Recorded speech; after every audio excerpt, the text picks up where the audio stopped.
The laughter came in waves, sharp, bright, careless, the kind that stings when it's not meant for you.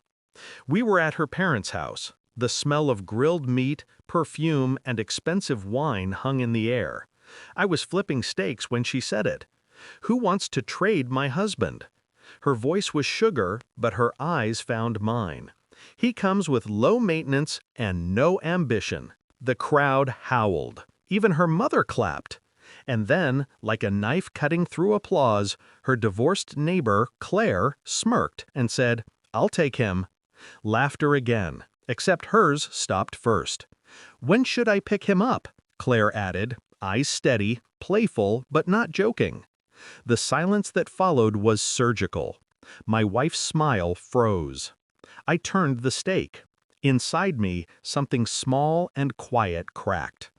Later, when everyone moved on to dessert, I stayed near the grill, staring at the coals, watching them dim, listening to her laughter return, forced, nervous, and I realized something that night. When people laugh at you long enough, they start believing you're the joke. But jokes end, and I decide when. It started small, whispers on her phone, late-night calls with coworkers, the faint scent of cologne that wasn't mine, strong, crisp, unfamiliar. Claire lived 2 doors down. She was often around. Coffee visits, garden chats, gym rides. My wife said they were just friends. Then one evening, I saw them. Through the reflection of our living room window, her hand brushed Claire's. Too long, too natural. I didn't move, didn't breathe. Just watched their silhouettes in the glass. 2 women laughing, one leaning closer. Something tightened behind my ribs.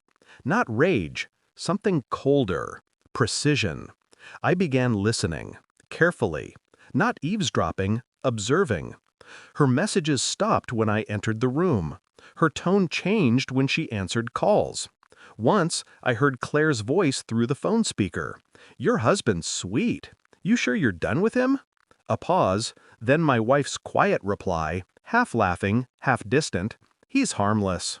Harmless. That word lingered. It became the hum behind every sentence, the whisper beneath every smile. She thought she was safe behind my silence. But silence is a weapon, too. I didn't confront her. That's what she expected. A fight, an explosion, something she could call proof of my instability.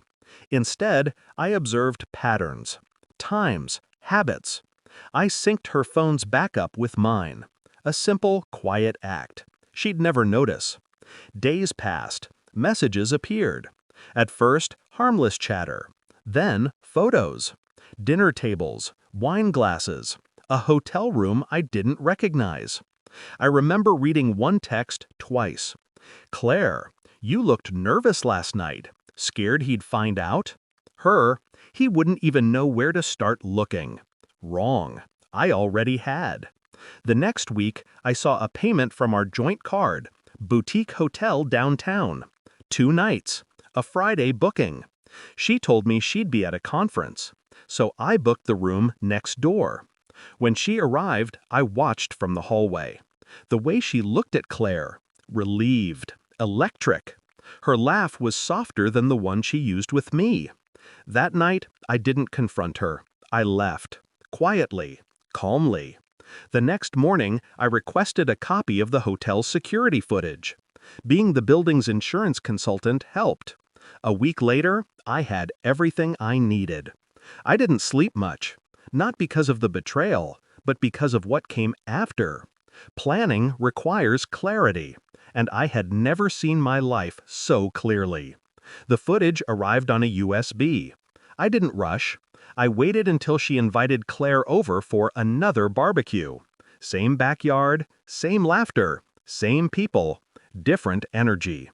I connected my phone to the TV under the pretext of showing photos from our last trip. The screen lit up. A hotel hallway. My wife and Claire entering, laughing, holding hands. Her parents froze mid-laughter.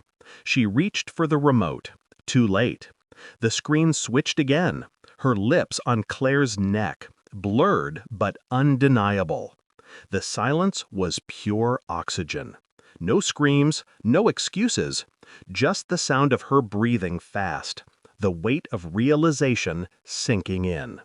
I turned to her calmly. When should she pick me up? She blinked. What are you? I smiled once, small, controlled. You said she could. Me. Her father stood up. Her mother covered her mouth. Claire backed away, pale. I didn't wait for the words. I didn't need them. I'd already heard enough. I walked to the table, picked up my keys, and set a single envelope beside her plate. Inside, divorce papers, dated 2 weeks ago. Her hands shook when she opened it. You planned this? I met her eyes. No, you did. I just followed directions. Her mother whispered, "Is this some kind of joke?" I looked at her once, expressionless. No, that was, and nodded toward my wife. I turned to Claire. You wanted to pick me up. Congratulations. You're now listed as a co-respondent in the divorce. Color drained from her face. I left the backyard to the sound of nothing. No laughter, no excuses. Just the quiet destruction of 2 women who believed silence meant weakness.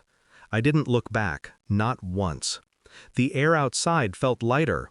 People think betrayal burns like fire. It doesn't. It freezes you first, until you stop feeling altogether. Days later, her lawyer called. I didn't answer. Some things don't deserve closure. I moved into a small apartment near the river. No noise, no questions, just peace. Sometimes I still hear her laughter echo in my mind, sharp, rehearsed, brittle. But then I remember the way it ended, the silence that followed, and I smile. Because in the end, I wasn't traded, I was released, and I've never been freer.